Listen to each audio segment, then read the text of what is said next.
Butter chicken কার? এই নিয়ে দুই বন্ধুর উত্তরাধিকারদের ঝগড়া অনেক আগে গড়িয়েছে আদালতে। এবার নতুন করে আবারও আলোচনায় এসেছে কিছু নয়া ছবি আর ভিডিওর পর।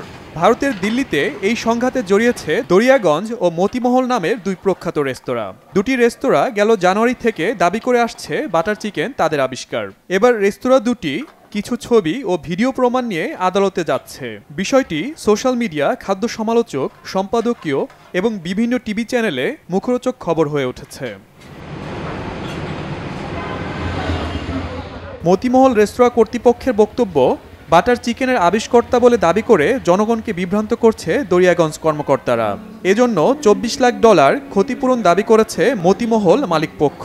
তাদের দাবি, প্রতিষ্ঠাতা কুন্দনলাল গুজরাল 1930 সালে বাটার চিকেন আবিষ্কার করেন। অন্যদিকে দরিয়াগঞ্জ কর্মকর্তারা বলছেন, ভুল ও মিথ্যা ব্যাখ্যা দিচ্ছে মতিমহল রেস্তোরাঁ কর্তৃপক্ষ। দরিয়াগঞ্জ রেস্তোরাঁর দাবি, প্রয়াত প্রতিষ্ঠাতার সদস্য কুন্দনলাল জাগ্গি খাবারটি আবিষ্কার করেন। সে সময় তার বন্ধু ও প্রতিষ্ঠানের অংশীদার গুজরাল শুধু বাজারজাতকরণের সাথে যুক্ত ছিলেন। আমাদের উদ্দেশ্য হলো সত্যের জয় নিশ্চিত করা এবং তাদের উচিত সঠিক ব্যক্তিকে তার প্রাপ্য সম্মানটুকু দেয়া। 1947 সালের দলিল অনুযায়ী এই রেস্তোরাঁটির মালিক ছিলেন কুন্দনলাল জাগ্গি, কুন্দনলাল গুজরাল ও ঠাকুর দাস। এই তিনজনই ছিলেন রেস্তোরাঁটির মূল প্রতিষ্ঠাতা অংশীদার।